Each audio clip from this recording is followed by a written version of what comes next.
person is going to be logging it. Oh, look at that. It's being sent to a third party. Yeah, let's party. Is it a third party? Are we You are, know, are we live? Did you like the link thing? Like, does it? I could just open up.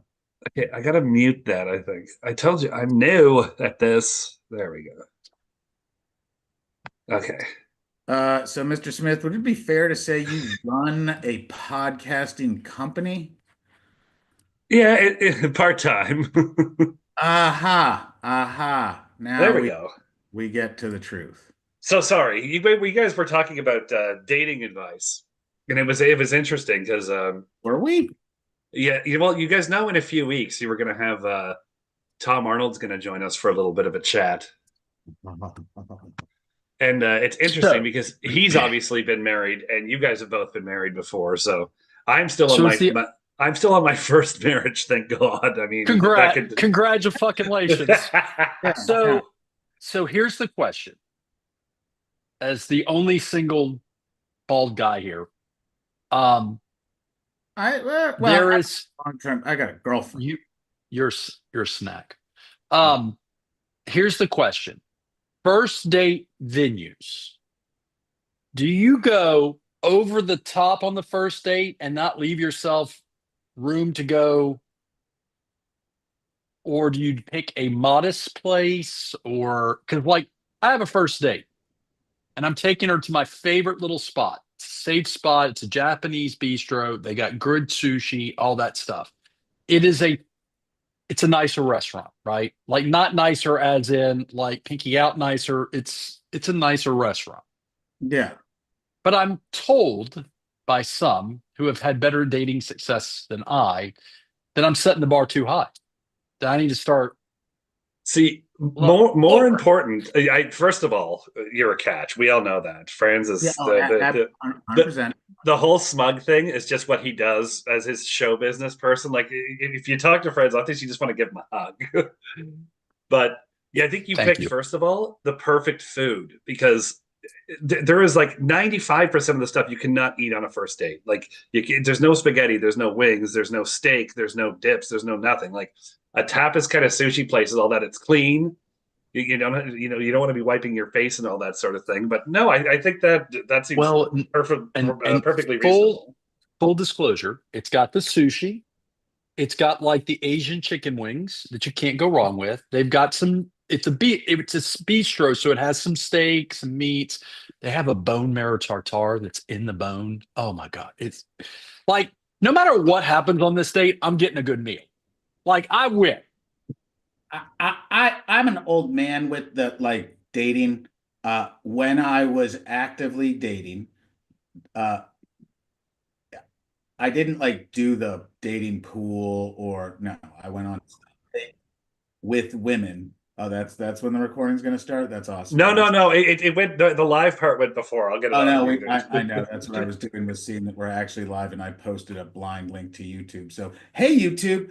Um, so when it comes to like, I didn't go on apps or anything. Like I didn't go on tons of dates. If there was someone I wanted to go on a date with, it was a very much like, all right, that's a person. There you go.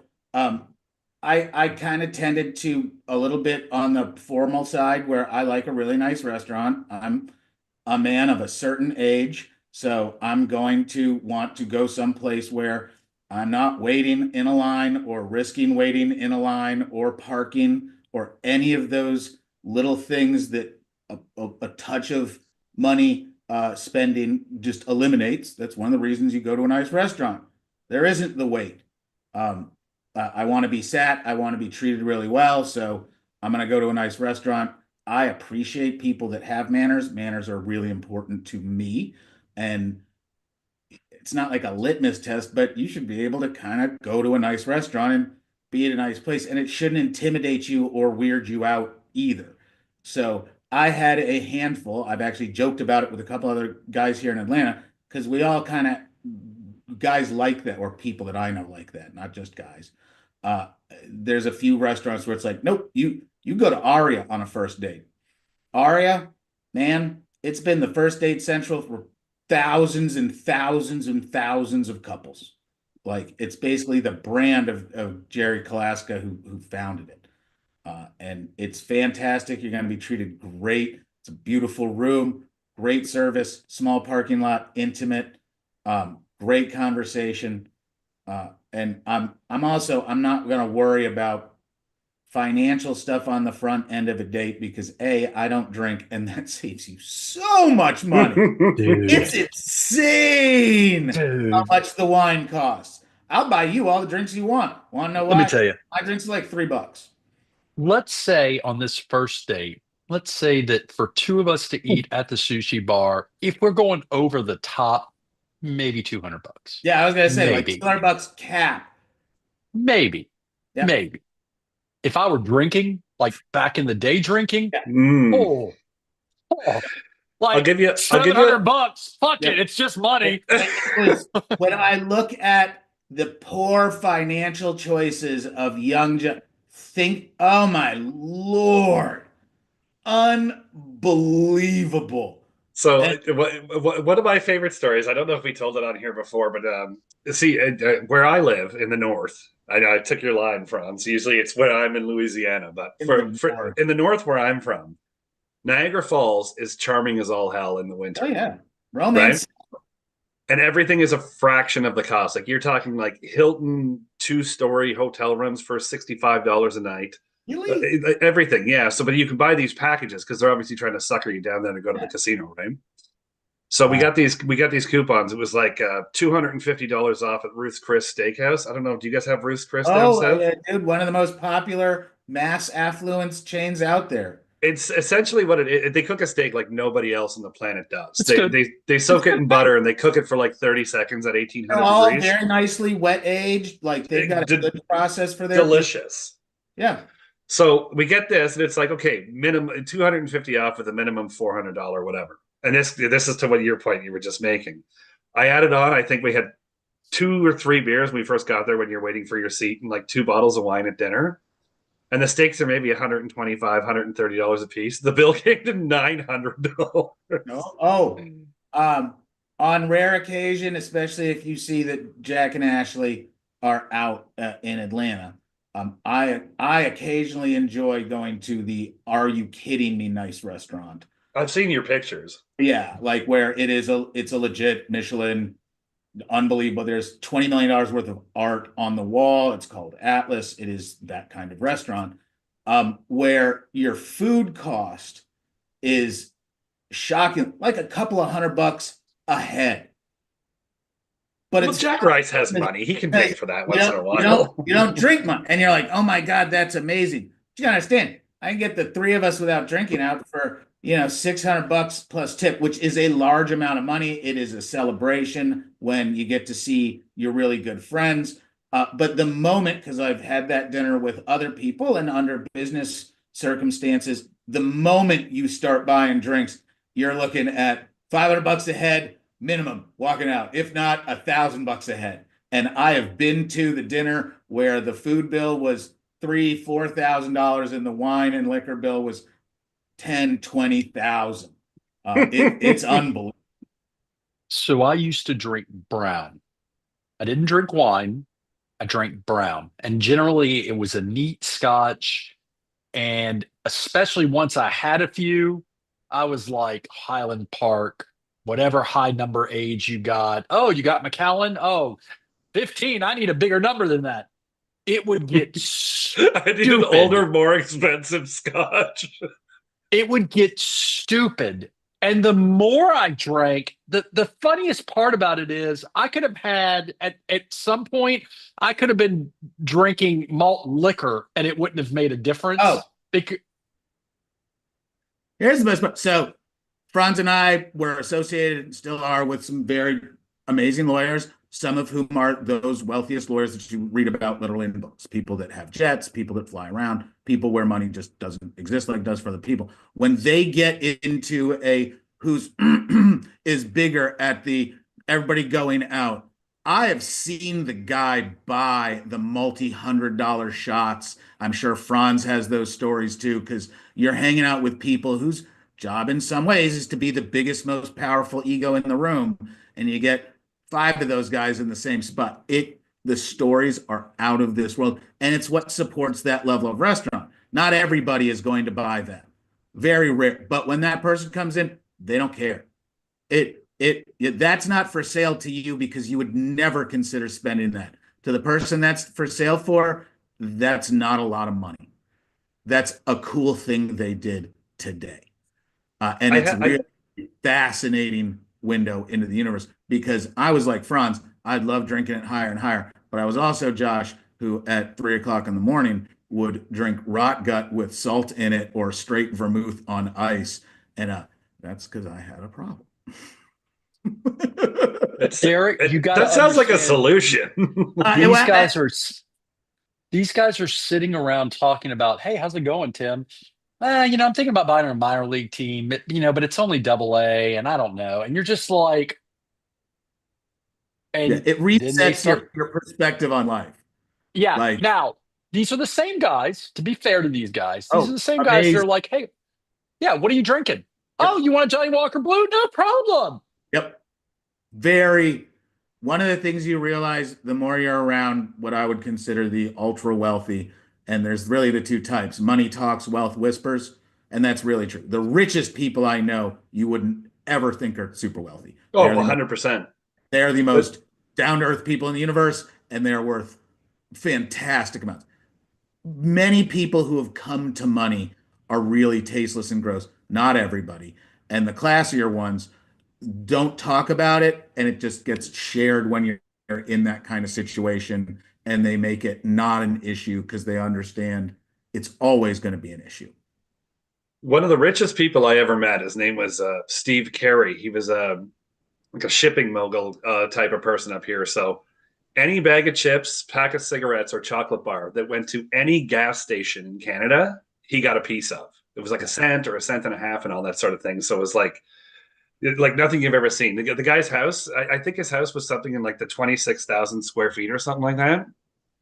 And I met him a few times, and he had out in his backyard, like where his like outdoor kitchen and stuff beside the pool was, like 14 bar taps, every different kind of drink you could imagine, all this sort of thing. And he just came out one day with a couple of pint glasses when we were doing whatever. He's like, yeah, come over and have a beer. So we're sitting there talking and stuff like that. And the guy's just rattling off this, that, and that he used to steal corn from his neighbor because he didn't like his neighbor. And they had like corn stalks outside and this. And again, one of the most down-to-earth guys I've ever met in my entire life. The guy collected one-of-a-kind sports cars from like Europe. And he was saying like the one time he had a party and all this set up for the weekend because he bought, what's that car, Josh, that Jay-Z has? The Maybach, it has like a dinosaur bone steering wheel. Maybach has every way you can customize it in the universe. Maybach is a Mercedes brand. Did you say dinosaur bone steering wheel? It had a dinosaur, but it was just over 7 million US for this car. And he was like, yeah, they're going to drop it off later on. Maybe I'll take it for a spin. And I was like, dude, you just turned around about $7 million car. And this is where the people who argue about trickle-down economics have a good point, because I'm telling you, when you get to certain levels, and it's not the way people deal with money that are the people we were raised with, because the population of people with this much money is really small. But it's totally out there, and it's interesting to watch how the marketplace works with those people. Welcome, Kirk. How are you? Welcome, Kirk. Now that thank you. Apparently, we know who the head of this operation is. It's the Octopus King himself. He says 4:30, not good enough. You're out relaxing in the backyard with your dog. No, Franz says you got to start. And now I think I've got beef with Franz. I had beef with Schiffer. Oh, you're giving the vegan beef just like Franz. I still got so now I've got an issue with both of you, fine distinguished gentlemen. Resentment is like drinking a. It's like poisoning yourself. Just got to let it go, Kirk. You just got to let it go. Come on. I was out enjoying my backyard in a nice day. And Derek's like, no, Franz says we got to start a half hour early. So we started either Franz really wears the pants in this podcast, or he's got blackmail material. As we proved right before recording started, I'm not the one wearing the pants today. Of all the people I've met and talked to on the show, Franz has got to be the one that can turn a no into a yes. That's what he was saying. Like, it was unusual because Franz is going on a first date apparently tonight. He that was doesn't work in his dating life. yeah. This is true. Oh, This is yeah, true. shot fired, Franz. Shot fired, Golden Bachelor. Hey, can I get a breakout room over here in the purple? So changing gears from my dating life. I've got What is that the a painting of behind you, Franz? Sorry, before just to get you off track. Is that an abalone? that is Our Lady of Guadalupe. Oh, sorry. it You're is on a a little teeny thing now. Now I can see yeah. that. Sorry. So need I to have fix a artist friend of mine. As you guys know, I'm slightly Yeah, Catholic, yes. and I have an Slightly. artist friend of mine, slightly. Dude, speaking I of have dating life, friends. if you're gonna date this, you've got to be able to get past the Catholicism in the house because it's next level. Hey, lean in. Anyways, so changing gears. So I just recently lost a very dear animal friend of mine, my dog of 18 years. I feel your pain, man. I grew up with cats, but I've only as an adult had dogs, and specifically dogs that don't shed. So here's the great cosmic debate.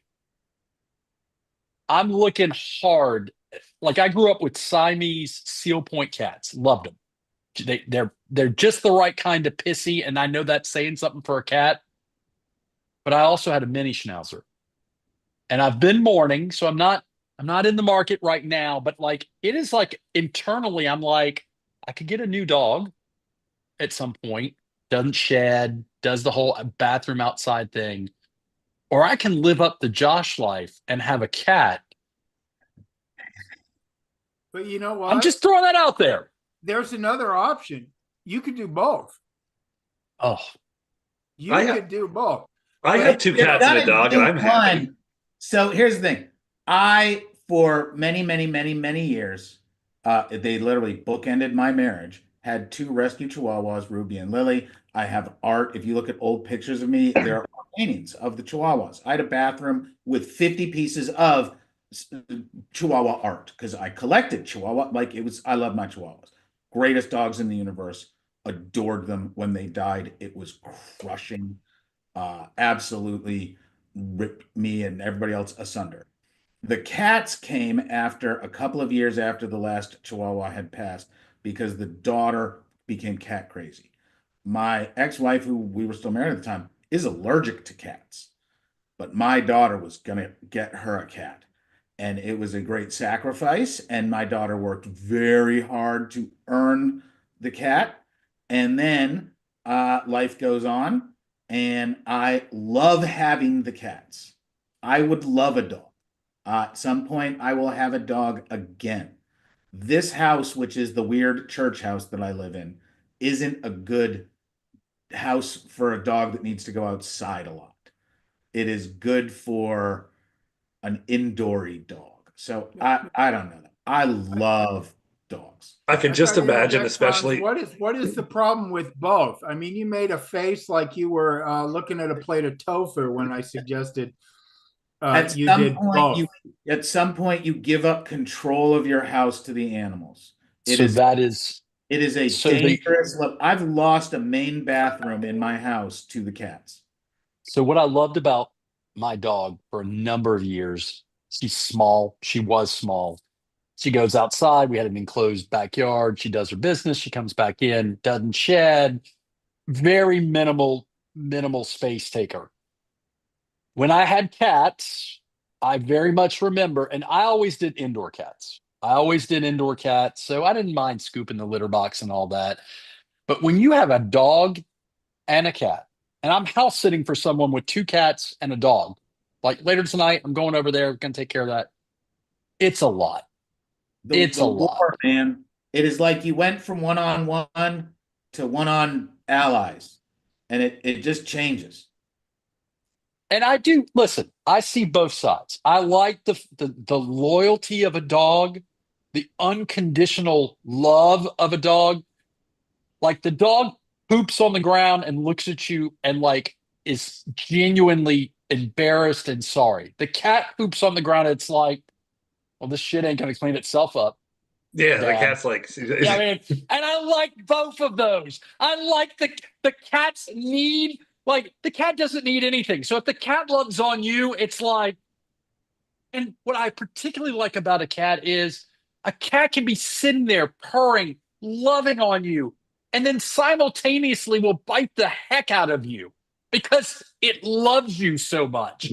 A dog, totally different. But my point is, I don't see having both. I see one or the other.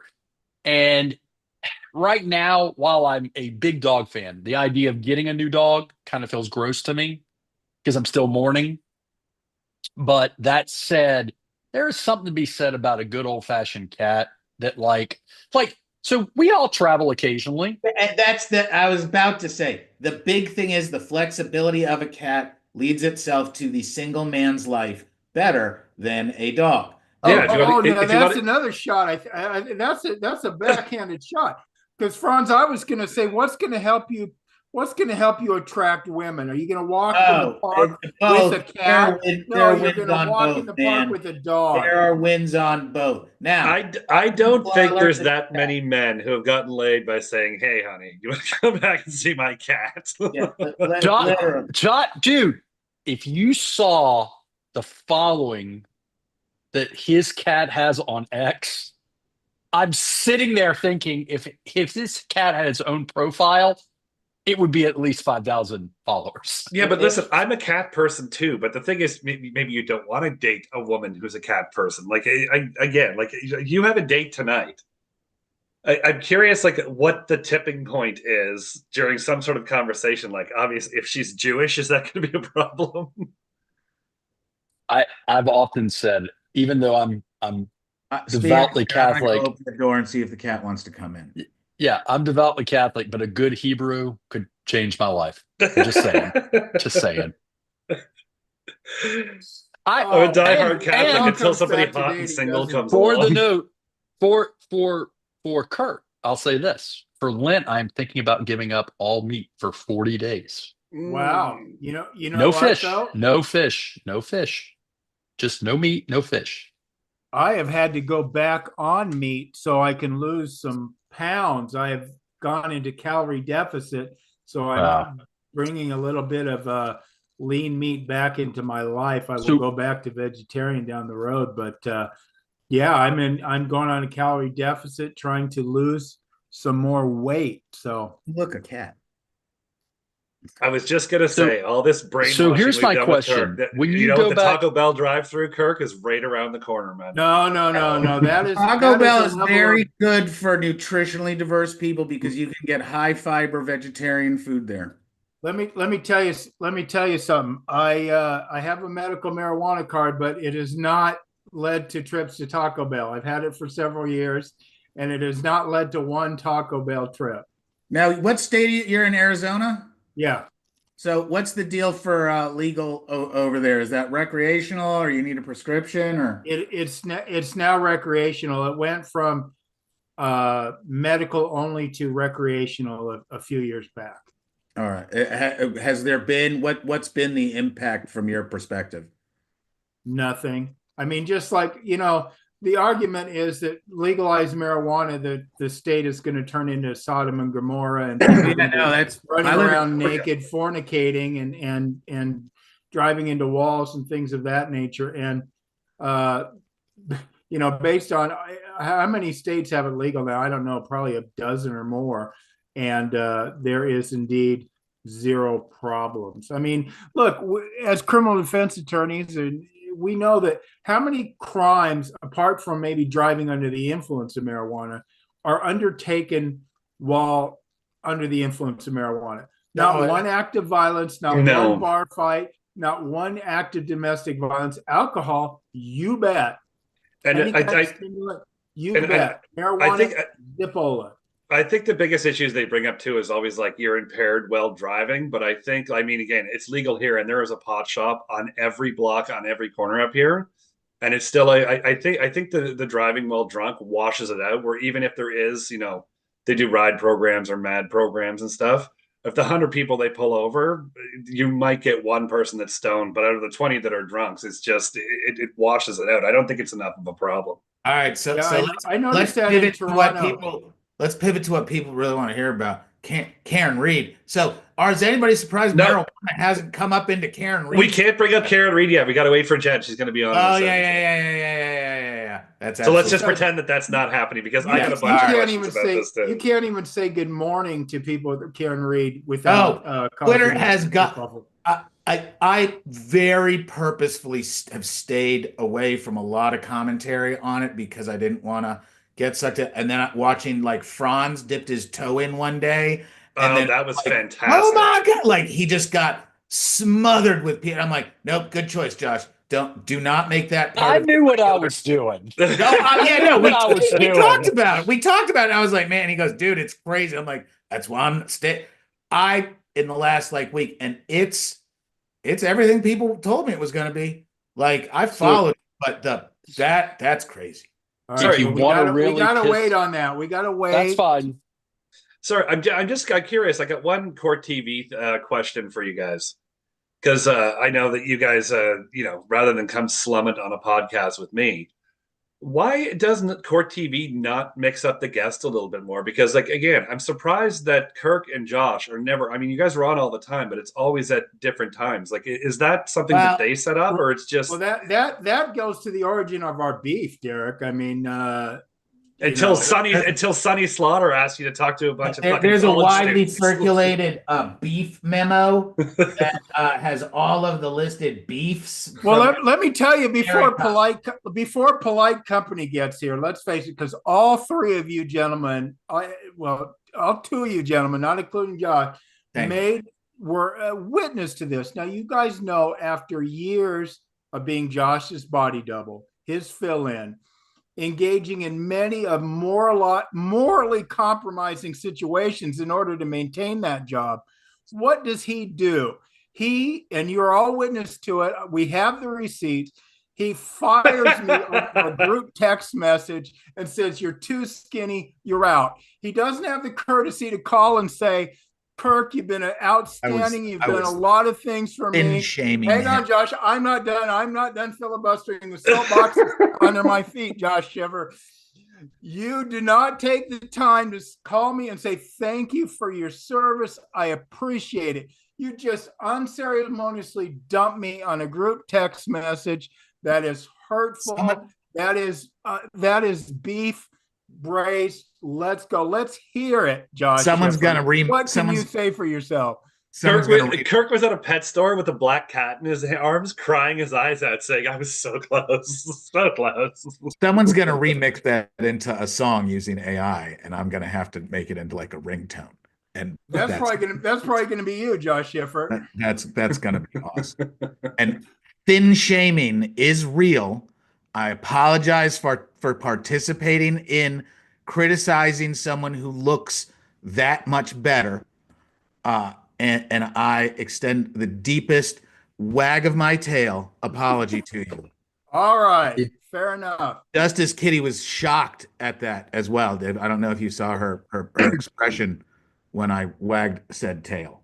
Now Jennifer or Gigi, how are you? I'm good. I'm trying to not look like a little floating head here, but this chair is stuck. So I need a booster seat. I'll give you a second because that is like X-Files.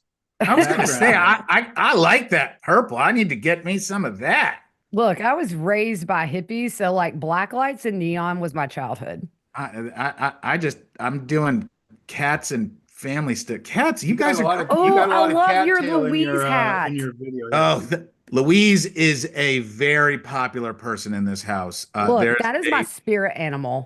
Louise is a particular inspiration to my daughter, and Louise is very important. I literally have some on the way from Amazon. Kristen Shaw is anything she's in. Anything. Did you see the vampire show she was in? She's so great in What We Do in the Shadows. She's the guy. Yeah, that's it. Oh, I love it. Amazing. She is one of my awesome. favorite people. She is an entertainer that I would fanboy over in a heartbeat. Yeah, she's awesome. Hold on one second. Now, what is it that sets the South on fire? Is it the food? Is it the nightlife? Or is it our very own Louisiana legal badass, That when he is not running his own law firm and offering great commentary on Court TV and 100 other media outlets on Talk 107.3 with Brian Haldane, he's always spreading brilliance, teaching at LSU when he's not visiting churches all over the world and setting his social media world on fire. He is the Octopus King, the amazing Franz Borghardt, and also making his great return, as well as joining this whole gang for the first time. You know him as the brilliant author of great books such as Defend Your Greatness, Finding Your 2.0, and Fighting for Yourself.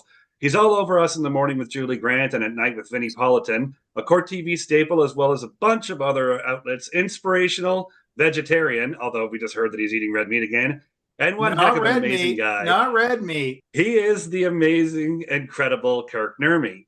Now, she is always in conversation when the topic of what is the best true crime podcast out there today in Pretty Lies and Alibis, when not doling out brilliant insight on the Law Crime Network, Banfield, and everywhere else when come on, Derek, when the digging needs to be deep. She is one of the best social media follows around, the South Carolina cerebral assassin that is the great Jennifer McKelvey. And rounding us out from the hip-hop capital of the world, Truth or Derek podcast. Round really, dude. You know him from Court TV Scripts, ATL News 1, and everywhere else when greatness is needed, running his own law firm whilst always absolutely killing it on social media. Georgia's very own legal sensei, the incredible Joshua Schiffer. How is everyone doing today? I'm doing good, although I think we missed Josh with there some rabbit ears, some bunny ears. Yeah, that was the Louise ear. He wasn't paying attention. We really like. I saw it. I was fangirling over here. Thank you. Yes. And now the Big Chicken, which is a local Georgia landmark, can fly its flags freely. I've got 10, 15 minutes. Let's do Karen Reed. I got to get in on this. Okay, so I want everyone to take a shot at it. I just wanted to ask my question first, and then you guys can take turns talking about it. Now, the first time around, we talked about this, and it seems like it is a very split issue, like very 50-50 on kind of what the outside world thinks. Now, with all the shitstorm that's happened this week, is the goal not in a case where things are 50-50, and Franz, you've been a prosecutor and you guys have all worked in defense and all that. If it is a 50-50 case, aren't you just to best cut out the nonsense and just put your case out there and see how the jury deals with it? Like, it doesn't seem like it's supposed to be as complicated as it is, but every time you hear the news this week, it's just the prosecution's just digging themselves into a hole.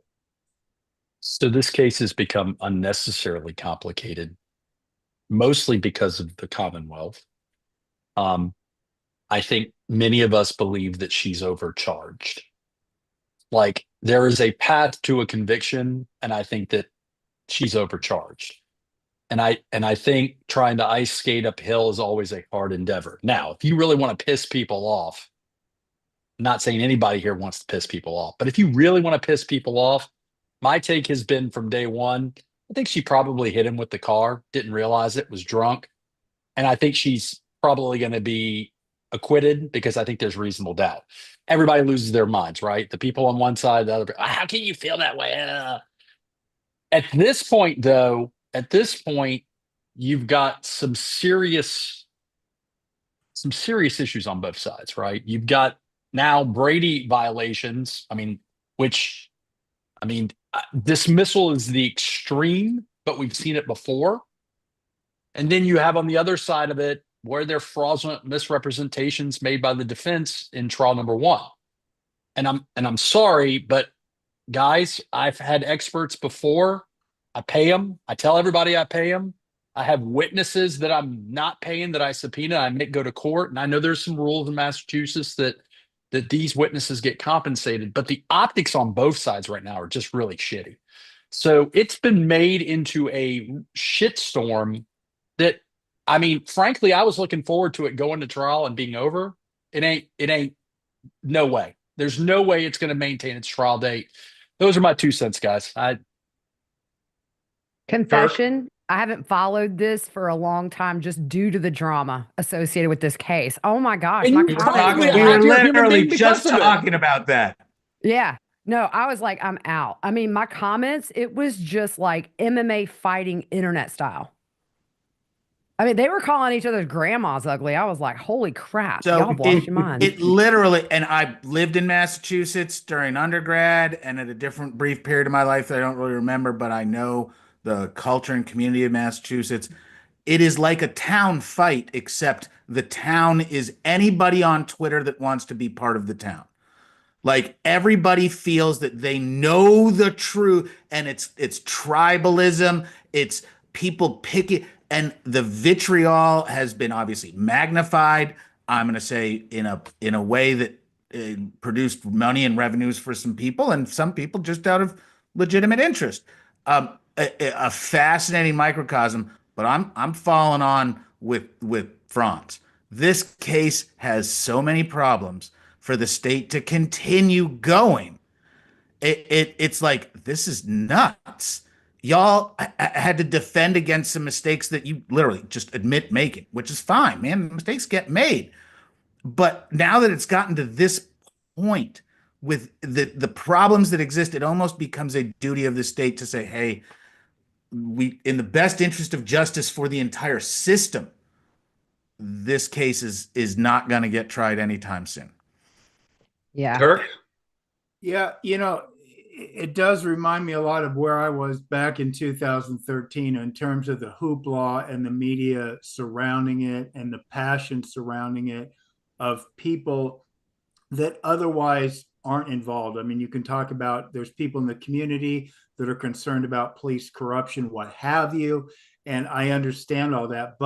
And I also understand that a trial of this nature can bring out people that, as Josh kind of referenced, people that are looking to monetize the entire situation and or gain a certain amount of notoriety based on the situation, right? And that becomes, in one sense, it becomes a trial by social media, and the trial itself maybe gets ignored. Some of the actual legal aspects of the trial gets ignored. I mean, I remember, before the first trial started, I thought, and I always account for this. Maybe I'm dumb, but I don't know if there's any definitive proof either way of how Mr. O'Keefe died.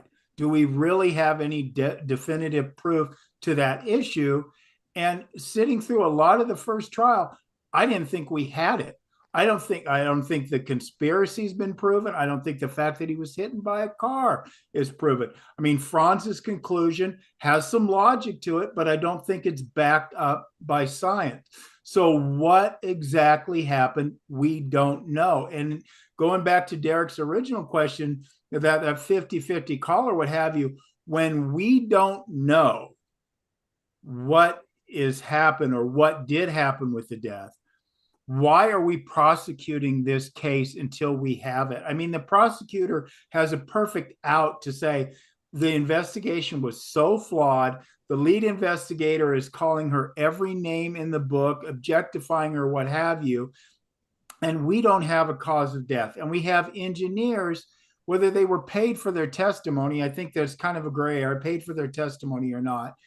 Ultimately, they weren't paid to do the research because the feds paid for that. And they are saying objectively, based on scientific evidence, that he wasn't struck by a car. Why are we prosecuting? Is it simply ego? Is it simply to pacify the Canton Police Department and their work and their zeal to gain a conviction? And that's what, and look, Franz, we're talking about now too, more discovery, more videos are being produced after the conviction, after this motion to dismiss, not after the conviction, after trial, right?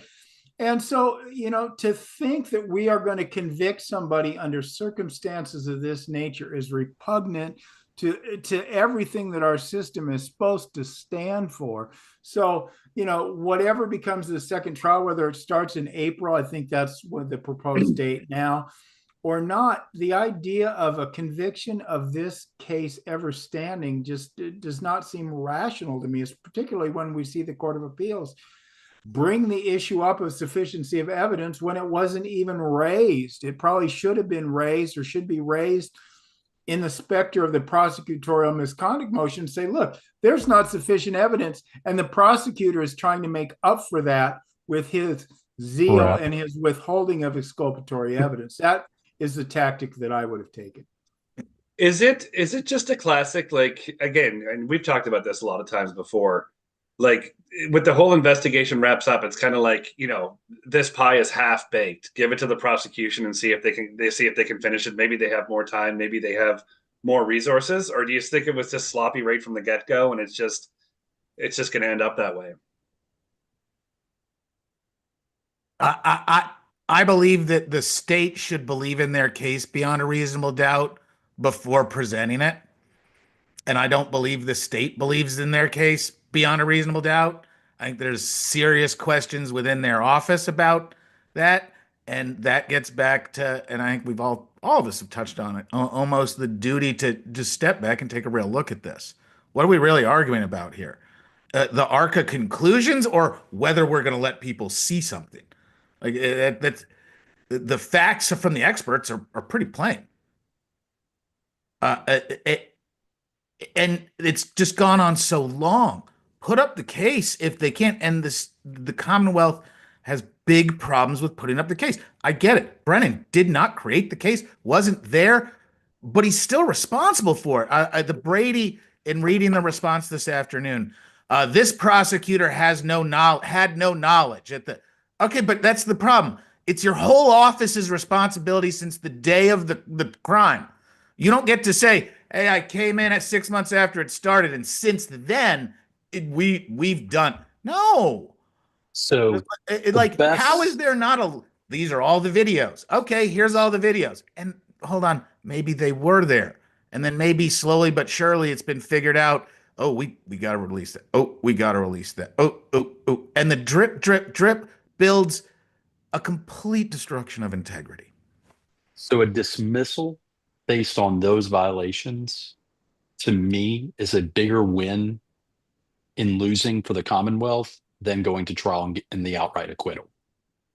Because if the judge grants the dismissal, which, look, we don't see it happen often, but it does happen, then everybody can take their toys and go home and be like, you know, they can be righteously indignant about the judge granting it. They can maybe appeal that if they want to.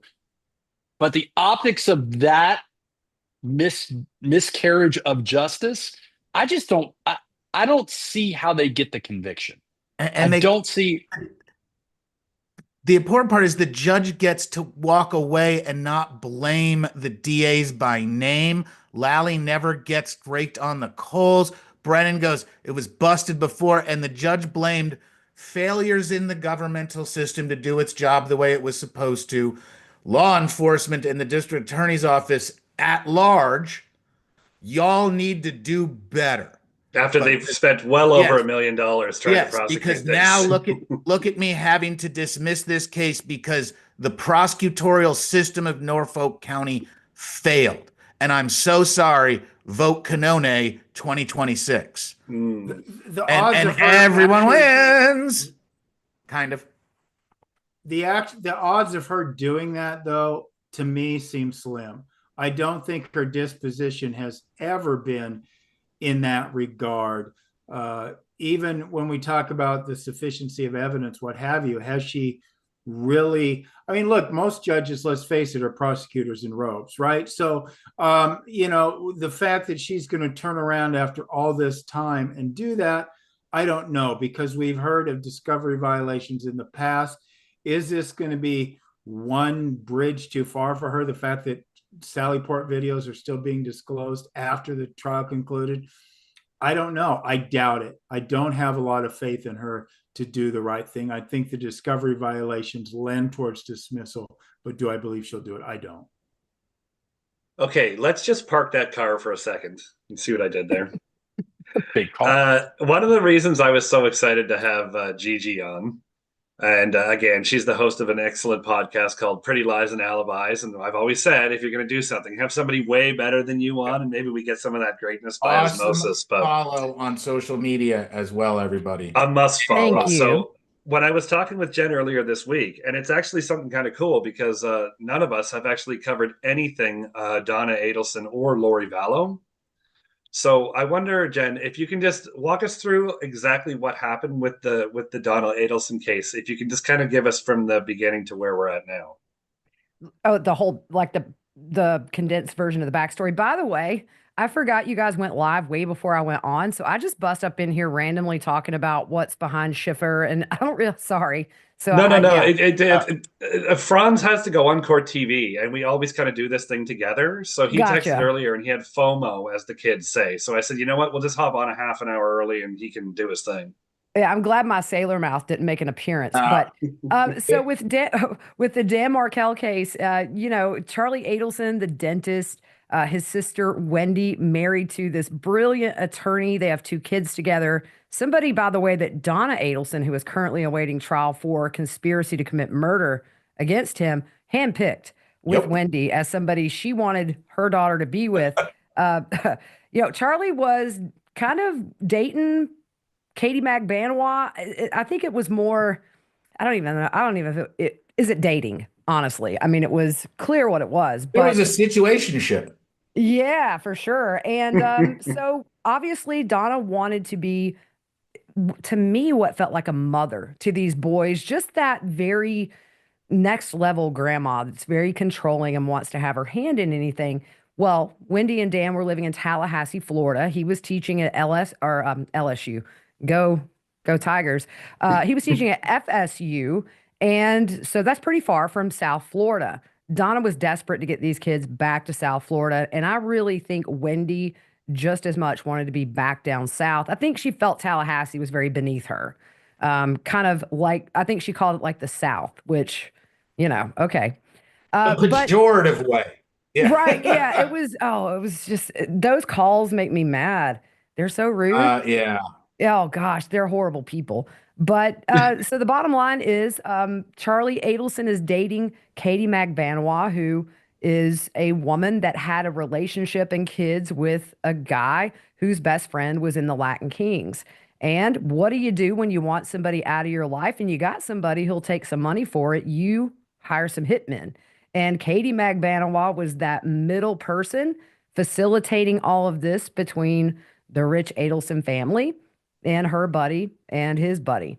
So Dan Markel, they tried once, didn't kill him, go back down to South Florida, come back up, and they're successful and shoot him after he drops the kids off, which, by the way, nobody would have known that but Wendy. So I'm waiting on that arrest. But there are arrests a bit later with the 2 hitmen, and then Katie McBanois. They have their trials. Katie's first trial ends in a hung jury? It was a hung jury. And she's retried. But in the meantime, Charlie Adelson gets arrested and is charged with conspiracy to commit murder and facilitating this. Katie McBanois flips and gives a proffer implicating Charlie and his mother, that Charlie paid her money to give to these hitmen with washed money by Donna Adelson. Sorry, can you imagine her at the literally washed? One quick question: how much was it? Was it supposed to be 100,000?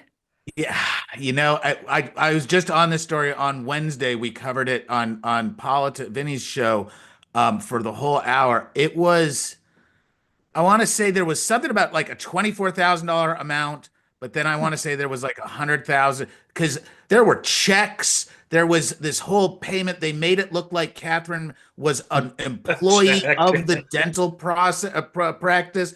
That's how they were getting money over. Like there was a whole series of interactions that made the conspiracy really clear. Like no one else was buying what was going on.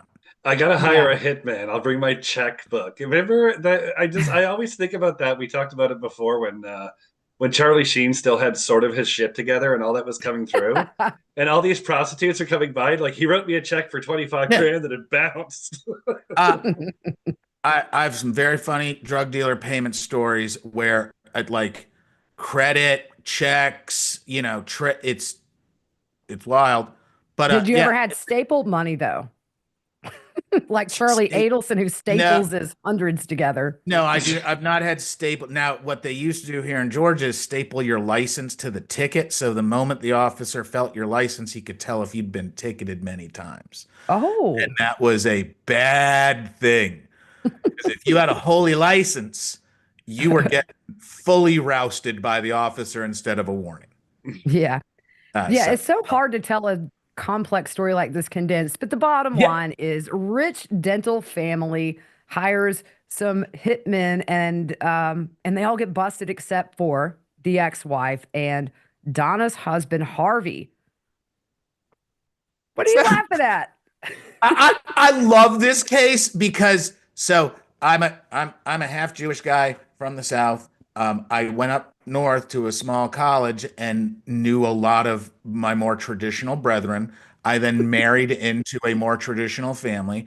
I know this community very well. And to those who've been exposed to some, all of this makes so much sense because it's like out of a parable that you tell to scare young kids. Watch out for your mother-in-law. She's the devil. Because guess what? Mom-in-law was really upset about her grandbabies. Yeah. And mom-in-law had kind of gotten everything she ever wanted for her entire life, had no idea what crime is like, didn't even conceptualize jail. It didn't exist in her universe. No. Her son then comes to her and goes, "Hey, mom, this girl that I'm, have my side piece with, what? She knows these guys. We could do it." And mom, from the way that the story's being told by the state, it basically sets this whole thing up, and it's just like Gigi's saying. When it fell apart, it fell apart. You got Catherine, you got the hitman, you got Charlie, you got mom now. Dad, dumbling dad, just like everybody, man, out of the central casting of, nah, going to make the money. And what are you guys doing back home? Oh, hey. oh, yeah, Vietnam this year. Yep, going to Vietnam this year. Yeah, how's the kids? Great. Kids are great. I'll be back over here. The guy. Hey, Dad, I need a check for $100,000 to have something. Dude didn't miss it. Dude didn't miss it. Guy probably has this awesome kind of independent life because he's of an age and that I bet he has a very busy social calendar and does his thing. And meanwhile, his wife and mom doing all this. And the question remains, who hasn't been arrested yet, why, and whether that's going to happen. Yeah, that's my big question too. A lot of people think it'll be Wendy, obviously. The question is, are they just, is the prosecution maybe thinking of those boys? Although I think Kappelman is gnashing her teeth to get to Wendy. I mean, she throws these hints. It's funny because when Wendy is on direct as a state's witness, really she's being treated like a hostile enemy on cross. 100%. And in the event of your arrest, and Wendy's eyes kind of go, like cartoon. I think it's possible, but I think maybe after Donna's trial, get her back on the stand for the fourth time. And is it 4? 1, 2, 3, maybe 5, because you had Katie's retrial. And remember, you've got the consistency of statement versus consistency of what your interviews were. One of the great government traps used by all government is they talk to you once, write it down. Later on, you say something that deviates just a little bit to be questionable. Then they ask you some clarification questions, and then you're locked up for obstruction, for false, blah, blah, blah, blah, blah. It is a very low threshold charge to bring. And I think that Kappelman is like a chess player when it comes to this case in general. She knows what she's doing. We found out after she had this indictment for Donna in her back pocket. The hot mic call really put the gas pedal down. But I do think, really, I wouldn't be surprised if Wendy's arrested. I've heard that the FBI watches her at her son's basketball games, soccer games, whatever they're playing. It's just a matter of time. But I agree with you. I think Kappelman definitely is seeing these deviations from previous testimony as the cases progress, and she's going to get her one way or the other, I think. Yeah, and it builds that probable cause affidavit. Remember, they don't have a pressure of a statute of limitations that they're worried about. Their minimum statute of Right. limitations is going to And be my what, question 7 is, years, something like that. yeah, and my question too is Charlie sitting in prison at this point really bitter that he probably feels, look what they got me into. I'm not going to get an appeal. Maybe I'll just rat her out. Like I would give my right arm to see that. And so then you get into family dynamic stuff, which is who would fall on the sword for who might have tried to fall, who is not going to fall on the sword. It would Kathy flip? Has she already made sealed state? Like there's so much we don't know that as people in this universe could happen. And you just don't know what's out there, and that's why you're watching it so carefully. They've chosen not to move on mom.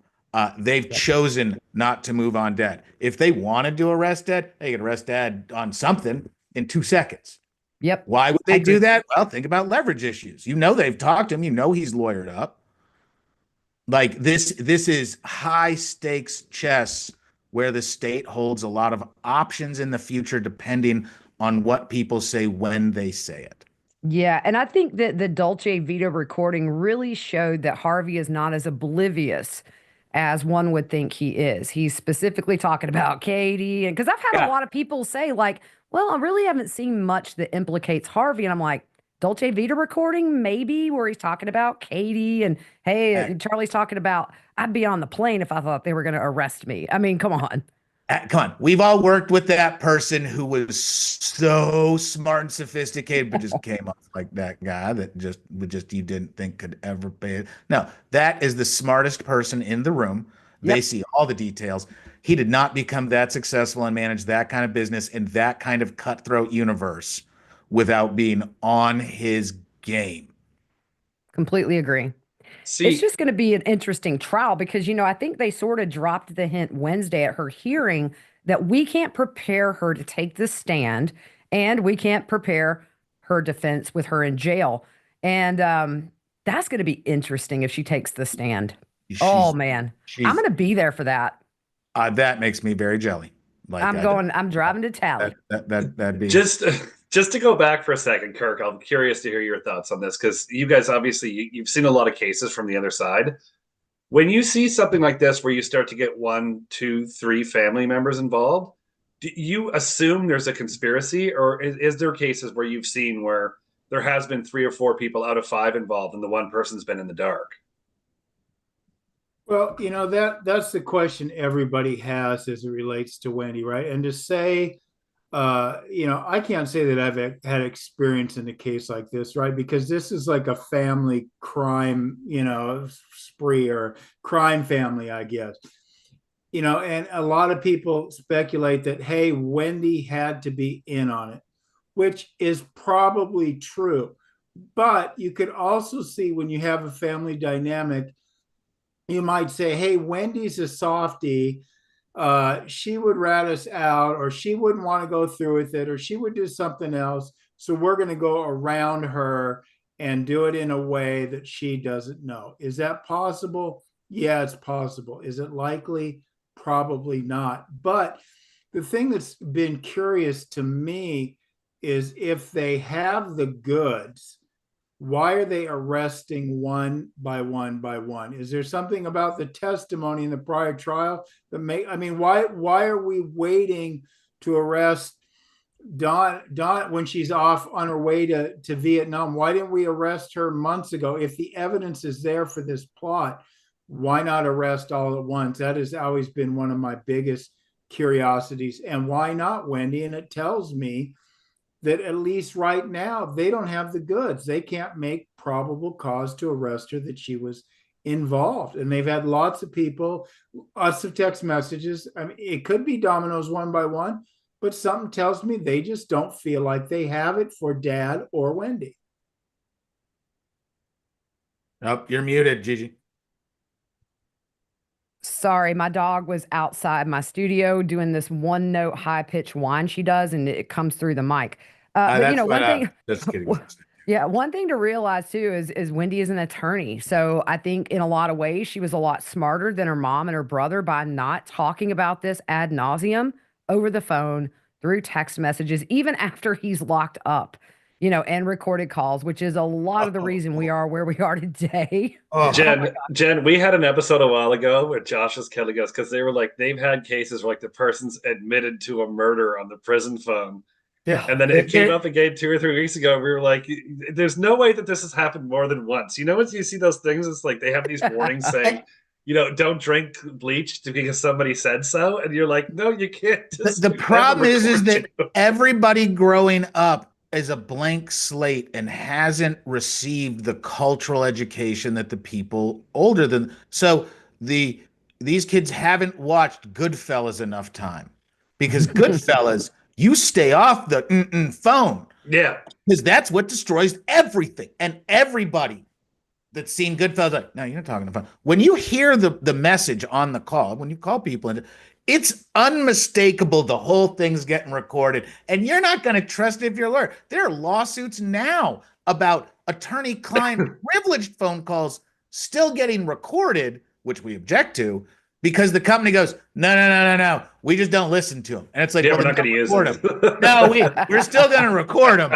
We're just telling you we're not listening. It's like, but it's attorney-client privilege. It's like, yeah, till we break that. And you're like, come on, man. Y'all just lie. Like, there is no confidentiality. Do not talk. It's insane. Because, yeah, people will admit to the dumbest things. And by the way, your code doesn't work. Calling your stuff something like Band-Aids or cattle cars or vegan Jen, cheese. I need $100,000 to buy tomatoes for my son's girlfriend. Tomatoes. It's hilarious. They absolutely think that they're smart, and it's that false belief of how crime really exists that I think is reflected on this Adelson family. Is they were doing really criminal stuff that they didn't really understand was really so criminal. And that's talking about Adelson's testimony the other day. That's why it landed so flat with the court. That court hears the struggles and hardships of incarceration every day because it's its job. Everybody in jail waiting for trial, who's going to be there for months and months and months, has the same food, the same sleep. It's awful. It's horrible. I personally believe that it's very often unconstitutional, but no court is holding them accountable. So every jail in America treats people in a really horrific, sad, awful way. And that's what it is for tens of thousands of people every day. If you're going to object to the conditions, your objection has to be couched in a way that does not make you sound super entitled and whiny. See, yeah. and that was going to be my follow-up question for anybody who doesn't know. Again, thank you, Jen, for just running through the case with us that now, and she's upset with the conditions in jail. And I agree, it's awful in some cases, but on the other hand, do you really want it to be like a hotel room? I mean, there's got to be some sort of middle ground where you can be treated fairly. But on the other hand, it's like, listen, okay, 1 in 8 people is wrongfully accused. I understand that. So I understand that you can't paint with too broad a brush here, but y'all are paying taxes in some of these places where you have some of these bigger prisons and stuff. You're like, I don't think this guy should be eating AAA grade beef, having that he killed 3 people before they locked him up. So is there a middle ground there somewhere? Yeah. And how do you legislate it across so many broad marketplaces? You've got the needs of a large urban jails different from a small rural jail. And there's not a good solution. And they don't listen to me saying let everybody out, because that's probably not a really great solution either. Because guess what? There are people that really need pretrial incarceration. Let everybody out. Josh is gonna be rich. And it's unfortunate the way she presented that bond request. And I know her lawyer told her, you ain't getting it. And he did a good job. It's going nowhere. The Vietnam flight issue in Georgia, man, halt, done, heard it. Sorry, you guys could present all the evidence you want. That shows some premeditation. Consider it done. 30 days, you can ask again. Yeah, and she kind of threw Harvey under the bus a bit, saying the whole Vietnam trip was his idea Oh, to get some peace and clear their mind after the trauma of Charlie being found guilty for having his brother-in-law murdered. And I'm sitting here like, poor Harvey's in attendance, and he's probably like sliding down in his chair, now like, know hush, if stop. the judge handles domestic cases? Is this a judge that handles divorce and family law? Judge Everett? Yeah. I'm not sure. He So rocks though. I like in the guy. Georgia, our felony judges also handle divorces. I mean, And it's kind of the same thing. It's pretty violent. in larger jurisdictions, they know which countries extradite and which countries don't because of the international child support issue. There's a list. Oh. Takes them about 4 seconds to be like, hey, clerk, give me the list of the countries. Okay, thanks. And it appears Vietnam is very substantial for United States relations because we have a large Vietnamese population in certain parts of America. I wish Franz was here because Louisiana is one of them. We have accepted millions of wonderful Vietnamese refugees, but we have some challenging relations with the government of Vietnam. And it is not one that is listed. It is one that's listed reasonably often in the, so you probably want to avoid coming back to America. Well, Vietnam might be worth looking at. So the judge's mind got made up the moment she heard that, or he heard, yeah, she heard that. Looks good. Oh, sorry, my son was showing me his new haircut. No, and I agree. It's just and then they're like, well, why were you hoping you made it to the airport? You know, so they're just backing her in a corner, and you see her looking for an answer above her head. It's one of the few times where she literally kind of stutters a bit, and she's looking, and she's like, well, that's not what we meant. I mean, she had an excuse for everything that they called her on, of course, but I mean, she's on that call. I've listened to it 1,000 times. It is no question that her attorney said, hey, you might make it, you might not, you should try. Because we know what they're thinking up in Tallahassee, which is she's going to the pokey, and we're going to put her on trial. Yeah, she is very entitled. And it was funny too, because on one of the wiretap calls, Charlie gave her some Vicodin and told her to take some wine with it and it would enhance the effects. And so he called her and Don's like, hey, That would do Charlie, she's like 3 sheets to the wind. And so on the stand, she's like, I got sciatica and my shoulder hurts. And they gave me Tylenol and I knew it wasn't going to work. And I'm sitting here thinking, because it's not a Vicodin with some red wine on the side. Have you Well, ever? maybe if we fix our prisons, we'll be able to get them some wine and some Vicodin in there. Look, she can make some toilet hooch. Whenever you hear someone say something such as regular medicine doesn't work on me like that, no, that is a lie. I need cocaine for this kind of people pain. Aren't magically immune to NSAIDs or other. No, that's not that reflects something else, either physical or psychological. Yeah. Alrighty. Let's turn that plane around. You see what I did there? I've done it twice now. Are we going to talk about DB Cooper again? Sorry. Another one that we haven't discussed at all really is the Lori Vallow case. Oh, boy. Now, and I know I love talking to Kirk about people that are representing themselves. So Kirk or Gigi, do you guys want to give us a quick rundown of that? Because again, we've never covered that on this, and I'm curious to dive into that. Can I just say, first off, Kirk, I saw Kirk. That was the first true crime trial I sat in Arizona. So Kirk was like sort of an introduction into good criminal defense attorneys. Oh, Kirk's the best. I get asked all the time about the best accounts on Twitter, and Kirk's is by far in like my top 3 because it's like it's a crazy story just after that whole thing, even with the cancer and the diet and stuff. And I think it makes me laugh because it was one I'm always putting up some disgusting shit that I'm eating. And Kirk put up just God knows what. And I was like, is that really good? He's like, no. He's like, I have to drown it in salsa. Just like egg whites. Egg whites and pea protein is came into my diet. But no, I can talk to Vallow a little bit. I was actually did a documentary on it here in Arizona a while back. It's on with the local station. But, I've represented a few people as what they call advisory counsel in Arizona, which means you basically, it can mean whatever the defense attorney wants it to mean to some extent, because they're basically a resource for the client. but there's no defined role. Like, a client can't call up and say, I want you to research all these cases, or I want you to write me a draft of this motion, or I want you to do this or that or the other thing. You're there to answer their questions, what have you. And typically, and that attorney in Arizona anyway has to be ready to pick up the case the minute a defendant stands up and says, hey, I don't want to do this anymore. I'm done playing lawyer. And that lawyer has to pick up the case wherever they're at, and they're going to have to stay on the case until its conclusion. So that's kind of what we're seeing play out here. Now, the reason why defendants represent themselves, and Josh might have some thoughts on this, is that typically they have some ideas that don't mesh with the current state of the law, and things they want to put forward that don't mesh with the current state of the law.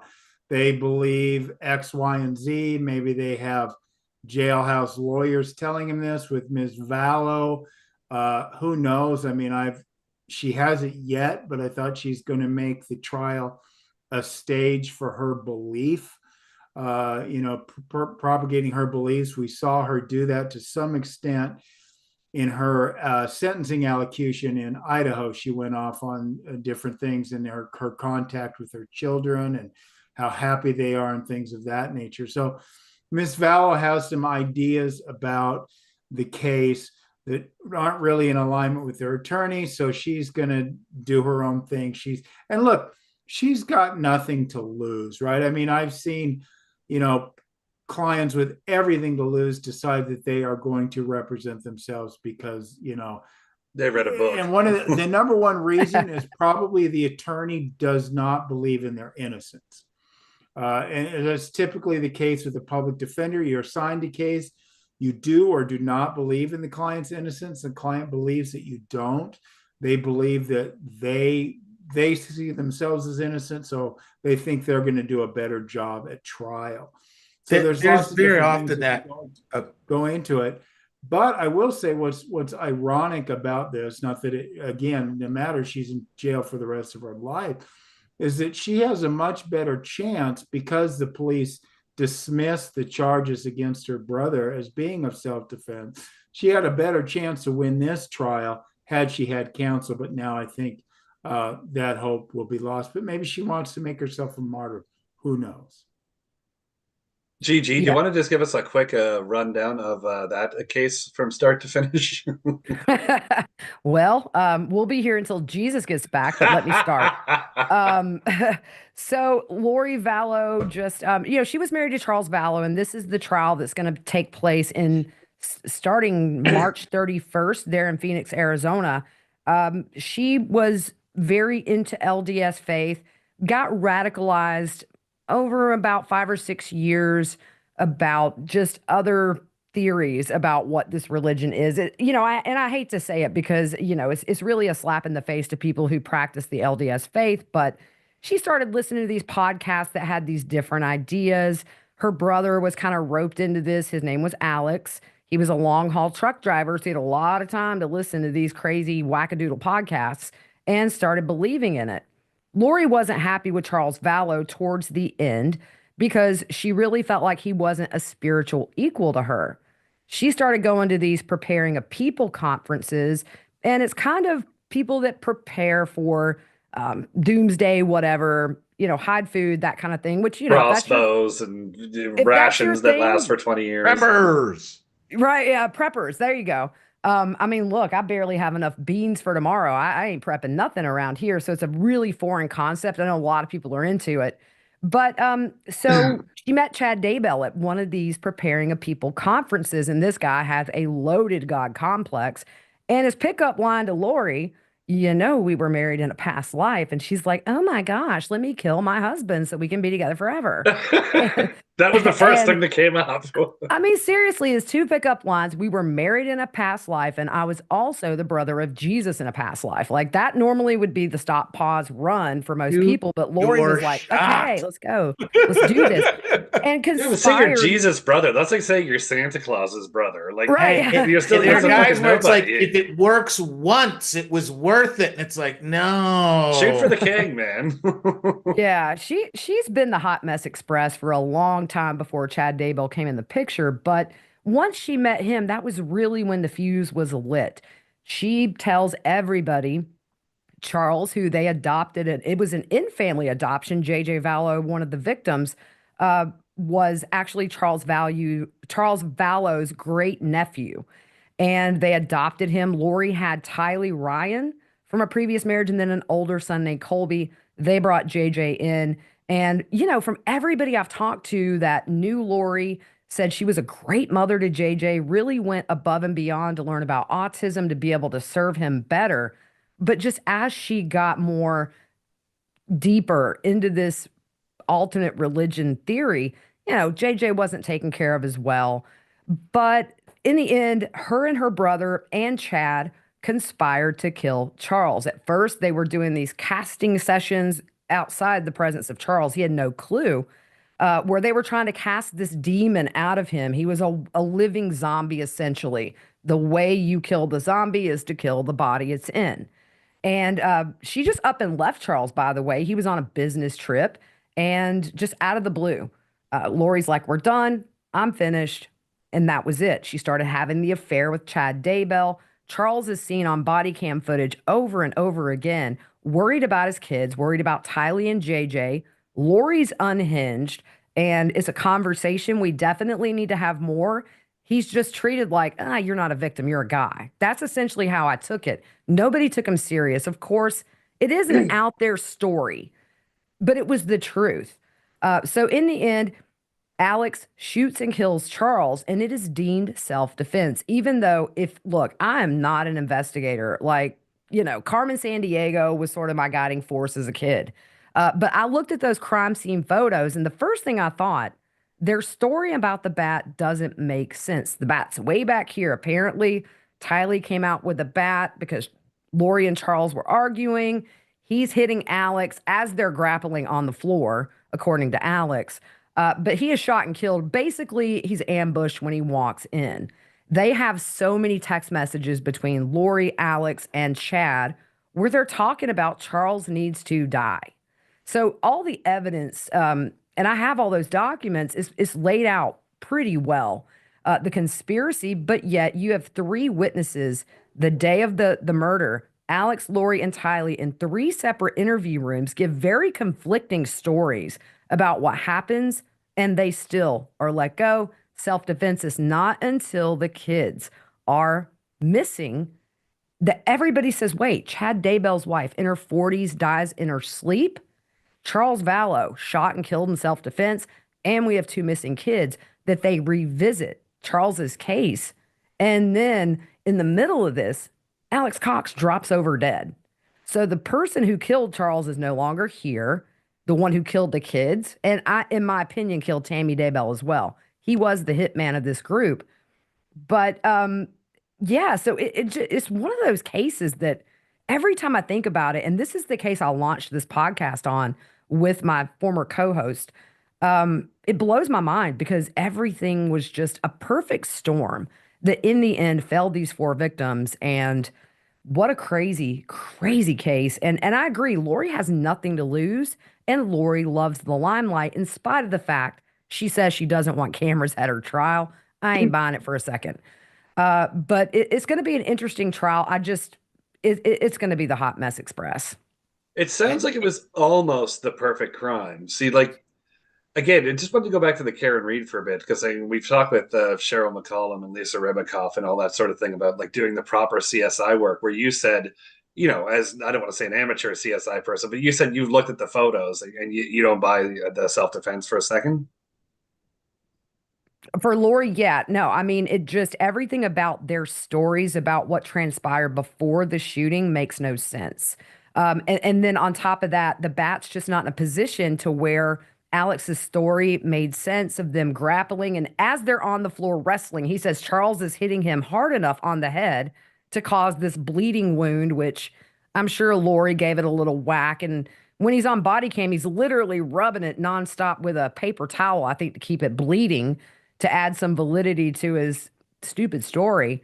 But yeah, I mean, it just, they all had very different, not even huge details, but the little details. You put those three testimonies side by side, or the statements side by side, It's really terrible what Tylee had to go through that day, probably knowing what really happened in that house. Uh, but yeah, to me, it was just a really bad investigation. And I could tell by looking at the crime scene photos. It just really, I was like, there's no way. That bat is way over here. And the last thing he did was hit Alex with it. How is it behind him out of reach if he shot him as he stood? It was just too far. It would have fallen by his side. And, there's bullet holes in the, what do you call that at the bottom of the floor? Baseboard. Yeah, the baseboard. Thank you very much. Just things like that where you would say, oh, you didn't shoot him while he was laying down, but there's also a defect in the floor underneath him. I mean, yeah. So it's so sad because the thing is, if anybody had to listen to Charles, maybe we wouldn't be here. And when you say the perfect crime, had they just said, hey, Kay and Larry Woodcock, take JJ back, Tylee, go live with your brother, they would have gotten away with murdering their spouses because self-defense, natural causes, Tammy Daybell dead and buried and then exhumed. You know what? That's actually a great question for Kirk and Josh. What is the first thing that goes through your head when you see a self-defense homicide? Oh, that's there's so many different flavors in justification. Like that's really tough. Like there's justification that, because one of the problems with justification is you've got to be able to get in that person's perspective. It's because it's not your justification, it's their justification. I'm not afraid of squirrels. Somebody has some squirrel trauma that would make them desperately afraid of squirrel. Like it's that kind of thing. That analysis goes into a justification claim. So it's hard. I think it's very real and deserves inquiry because when you go self-defense, it's an exchange. You are giving up some of your constitutional rights in exchange for the presentation of an affirmative defense. And it's a huge risk depending on your own personality, because let's just face it, some people come off really good in court. Some people come off as liars, no matter what they say. Some people have resting bee face. Some people are just bubbly. Some people are great liars. And I believe our system's the best ever, and it keeps getting better. Well, it's really trying to get better, but there's still a lot of problems when it comes to interpreting all the variety of this kind of case because there's just so much. They absolutely, absent the death of the kids, had just walked away. Man, I think that the world goes down. No, don't go down there. That's them weird offshoot. LDS, I've got some very good, strong LDS friends, and these kinds of cases just crush them because this is not representative at all of mainstream LDS theology. LDS theology is huge. You go out to heavy pop, it is not what is being claimed by the Vallow books and recordings. That is a distinct offshoot that has very limited outreach and input. It's out there, but it's super limited. And that's why I think people like Lori Daybell were attracted to it, because she saw the escape. And that's what her journey, we talk about the journeys in novels and this, primal journey of storytelling and who's the protagonist in your story. Her protagonist in her story has a lot of hero that she really wants, and that hero can come about. Maybe it's as a martyr. Maybe it's as someone like, if you believe the way that I believe she believes, she's going to march straight into death with, her conviction held high. That's how all religious extremists tend to go until there's been a change in situation. Is it a defense that can work though? That's like you can believe in this all you want, and I feel like, again, when you have a good investigation and obviously a prosecutor who's not like Harry fucked up, that Well, and notice how all these big cases we always get down to sufficiency because the state has that burden. Well, sufficiency is everything. I'm sorry, Josh. We saw it work in a situation which I thought it would never would, and I can't remember the name of the gentleman the retired officer in the movie theater in The popcorn movie theater shooter. Popcorn movie shooter, Oh, right? yeah. And typically, I would say, Derek, to address your question in general about self-defense, really, it's the client's story. I mean, I don't feel like the defense attorney's ultimate job is to help the client tell their story when they're defending a case, right? Now, you may look for a support for that, objective factors, be it the crime scene, be it with the client, like Josh referenced, their history, their trauma, things of that nature, right? But we do see, I think it was Reeves was the gentleman's name now, if I'm remembering correctly. Yep. And, I thought there is no way this is going to work. We're talking about some popcorn and cop, I think. A cell phone, maybe the popcorn bucket, and that there is no way that a jury is going to buy that this was justified. Now, of course, this was Florida. Things happen in Florida. The rules don't apply down there. Guns are cool in Florida. Guns are cool in movie theaters. But ultimately, it can happen. And one of the to my recollection of that particular case, there was no logistical scientific support for the idea that he defended himself. It was simply his testimony. I felt my life was in danger, and the jury believed it.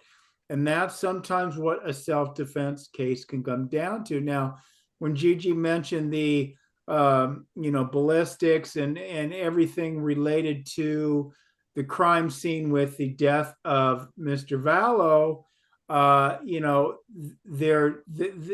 that is an issue. Like, is there support for this? What have you? We're going to see that play out in the case. Of course, the argument from the defense is going to be, well, the cops believed it was self-defense, and now you're just ex post facto looking at it because of everything else we know about Lori Vallow and their plot, et cetera, right?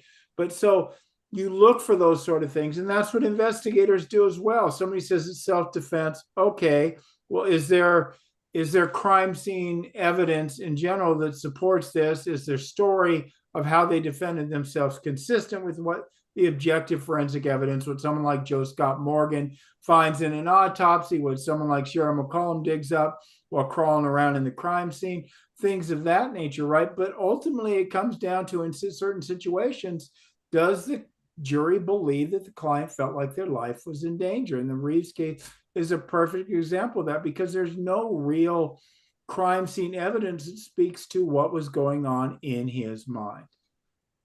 That's a good analogy. That was a crazy verdict. I was shocked. Yeah, that was they really, and talking about discovering that story, the defense had very much keyed in on the idea that even though he was trained with a firearm and former law enforcement, it was the age and fragility and tapping into that fundamental fear of not being able to be safe.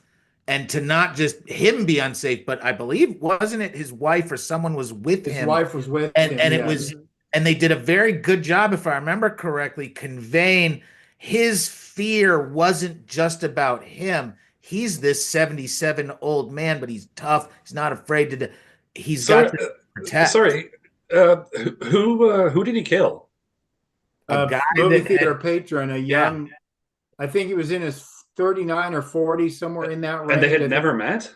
I think he was a new father, complete stranger. There was supposedly an argument, and Josh, correct me if I'm wrong, either one of you, there was some sort of argument about the cell phone use or something precipitated an argument between the two of them in the theater, complete strangers. That's what made it so shocking at the front. That is shocking. Yeah, I never heard of that song. When the story happened, it was murder over popcorn, because could you believe someone would pull out a gun over theater behavior? In Florida, yes. It was almost like this is how bad society's gotten. And that was the line, that, this is how bad movies are. First of all, people bring guns. Second of all, people use guns according to someone's cell phone. You guys see some of the shit I put on Twitter? Like, I've seen fucking armed robberies at McDonald's where they've stolen Big Macs. Like, it just like the Florida man thing is a meme for a reason, because I try to sort some of them out to go around the country, but some of the shit down there it defies logic. It's unfair because of Florida's media and the focus on it. It's got the Atlanta syndrome, where for as long as CNN was here, all the news happened in Atlanta. Yeah. Like every story was like Atlanta, Florida. What's in Florida now? The whole right side broadcasting universe lives in Florida. The Associated Media marketplace then picks up on all the little Florida local papers for all those little funny stories, because there's a demand for that kind of stuff. And while Florida does maybe have a disproportionately large number of interesting citizens, I think it's really more that media flows out of Florida. So we see this. And, they do allow films in or cameras in court. And they are a very limited regulation, strong boundaries community. You can do what you want on your land. That means you can't object to what the person does next to you on their land. Lots of this is where my rights end and yours rights begin. Yes, I can have lots of guns and gasoline and boats and zoning and but that also means I can't control you. We had I know Texas has a lot of that, because when we had Figluzzi on with the FBI, they kind of touched on, they're like, in Corpus Christi or whatever, you can get, oceanfront property, a 2,000 to 3,000 square foot house for 150 grand. They're like, you kind of have to defend it because you can't tell anybody what to do. Yeah. Well, it's the gun laws. Like, Georgia is a very pro Second Amendment state. There are lots of gun places, very formal, you are at a gun place for your gun. Yeah. Florida, man, you got a gas station. There's a guy out front, literally, with a folding suitcase. Well, I got guns. Like, you can buy guns everywhere. I have to go gas up my car. Jen, give me my gun. And exotic animals, because you can sell lots of things in Florida, and they have a combo deal. You want to buy an endangered papagayo? That's great. You get a free case of 9mm with that, and some high point sight. Giant African snail with 12 Bud Light and a 9mm handgun for $99. But no marijuana, or you're going to prison for years. 25 years. Right, yeah. No marijuana. And by the way, your condo has not been inspected since it was built. Oh.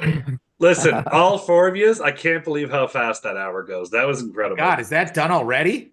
For more Franz Borghardt, hour and a half, thanks to head Franz. over to his online come on, home at www.borghardtlawfirm.com. Check him out on Facebook, Instagram, and on Twitter at Borghardt Law and Franz Borghardt. For more Joshua Schiffer, check him out on Twitter at Lawyer Schiff, on Instagram and Facebook at Joshua Schiffer, and for legal stuff at www.jdgrouplaw.com. For more Gigi McKelvey, download Pretty Lies and Alibis wherever you get your podcast. You can check her out on Facebook, Jennifer McKelvey, and on all other socials at Pretty Lies and Alibis, and online at prettyliesandalibis.org. And always, for more Kirk Nurmi, buy the books, even the Jodi Arias one, at Indigo or Amazon.com. Check him out on Twitter at Nurmi Unchained, and on Facebook at Kirk Nurmi. And that's where you can find all of his stuff. If anything else, reach out to me, guys. Love you. That was absolutely like and subscribe. Like and subscribe. And Derek, give Derek a follow. Thank you this was fun, guys. Thank you so much for having me. Me squash the first part of the beef with Schiffer. I was telling you, I don't understand why Court TV keeps you guys apart again until Sunny's let me actually address that, because here's the thing: we have I mean the people that appear, very limited interaction. At least I traditionally have. Can I be a jerk and I want to be on here? Yeah. I've been on for 5 years. Give me their phone. I'll talk to Vinny. Yeah, I noticed when we had Vinny Politan on here with you and Franz, all of a sudden you and Franz were on Politan's show later that night. Kirk wants to quash the beef, and all of a sudden Sonny Slaughter invites you. It seems like here's my other part of the beef, though, Derek. My other part of the beef was I had always wanted to be on the couch of justice with Josh in Atlanta. And turns out he burned that sucker. Listen, I did not know about the couch change. He set it on fire. According to the rumor starting, he set it on fire. Now, do you know what studio that is? I don't. I've only been there once. It's been years. That's the news studio for formerly of their sister station. That now I guess they're gonna do more stuff in. All right. Yeah, we did not find out about. Just to be honest, I have a standing Monday 3 to 5 with my dear friends Jack Rice and Ashley Wilcott, and now Michael Ayala as well, because the schedule is that Michael joins at 5 or 4, and I love Michael. I love them all. So that's every Wednesday. Every Monday. Then on Wednesday night, I do Vinny every Wednesday, as long as they will invite me. And I don't get to do anything except accept that invitation every week.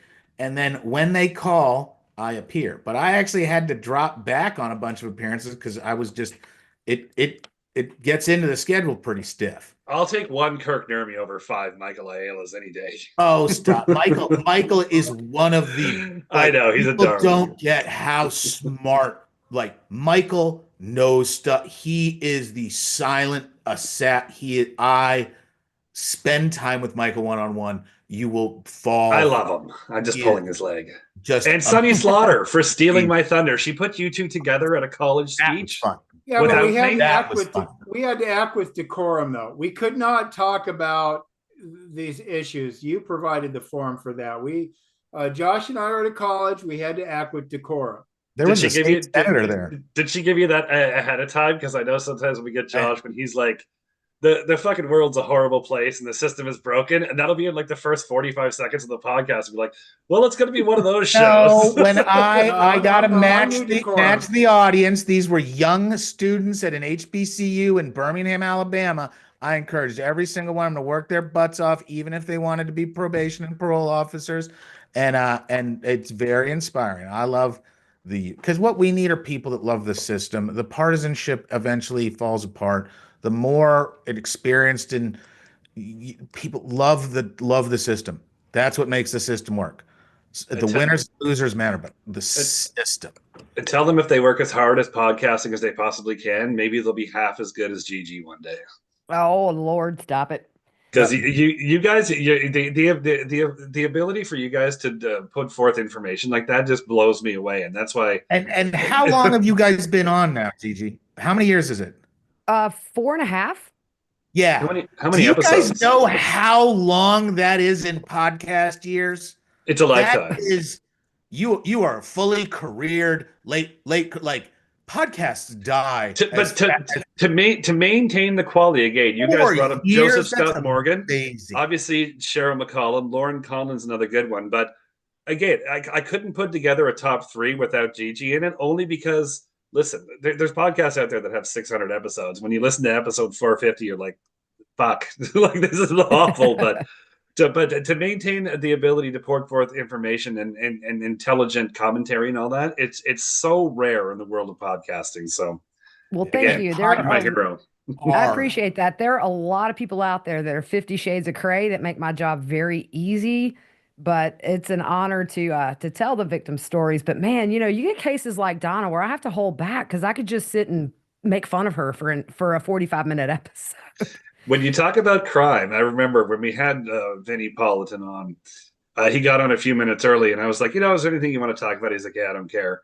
And I was like, yeah, when you do your prep for the Court TV show and all that, and they were like, for murders, they have about 275 in the hopper at any time that they, educate themselves. They want to jump around. And I was like, Jesus, there's that many ongoing that are like not cut and dry. And he's like, yeah, you wouldn't fucking believe like the information that he gets coming towards him. And I'm just like, man, Court TV ain't going nowhere. You guys got a lot of stuff to talk about. The backups. It's a big year for trials. Yeah. Yeah. We have some big ones coming up. I mean, we have Donna Adelson, Lori Daybell, Corey Richens, Koberger if it happens in August. And so this is a big year. See, I wanted to talk about that too, but I thought that was cut and dry, but apparently it's not. But again, the hour just gone. Well, think about it. We got Diddy coming up. Epstein's back, even though that's going to be whatever it's going to be. Bust. Yeah. There's going to be at some point here we're going to get the appeal back on what's his face from that 70s show out in California. Oh, Danny Masterson. Danny Masterson's case. Those appeals are going to come back. Murdaugh ain't done. You know that's coming back on appeal and some other stuff. I don't believe Eric's been able to finish all the civil stuff on that. This Blake, whatever, which that's not my story. The California movie people. Oh, the with Blake Justin Lively. Baldoni and all that is not, but that's apparently. We had a ton of questions come in about that, just about the legal, about the money thing. But I'll have to get into that another time because that's obviously, again, not that case in particular, but there was a lot of shit came in about that. Yeah, well, and then also, if you ever want to talk about kind of the more substantive law stuff, it's kind of interesting what's going on in the substantive law universe right now. We've had changes. There's an expansion of executive power. There's how agencies relate to each other. Commerce clauses coming back, which the Commerce Clause, the thing they're like, Congress can do it. It's the Commerce Clause. You don't understand it any more than that. You understand enough. And it's being redone. Chevron duties just totally got erased. The birthright citizenship discussion. Everybody thought it was really straightforward. Man, enough smart lawyers can create a problem out of anything. You put enough good lawyers on it, 2 + 2 doesn't equal 4 anymore. And that's we got two gosh darn smart lawyers right here, don't we? Well, it's wild to see the changes that we're talking about because there's fundamental federalism issues. And I love the idea of doing, because nobody does that kind of coverage stuff. But it does relate to the kind of more salacious true crime stuff that people are really attracted to. All right. Happy Friday, people. Again, thank you so much. You guys were absolutely incredible. Thank you, guys. Everybody, have a great weekend, Let's y'all. meet you. Yeah, absolutely. Bye.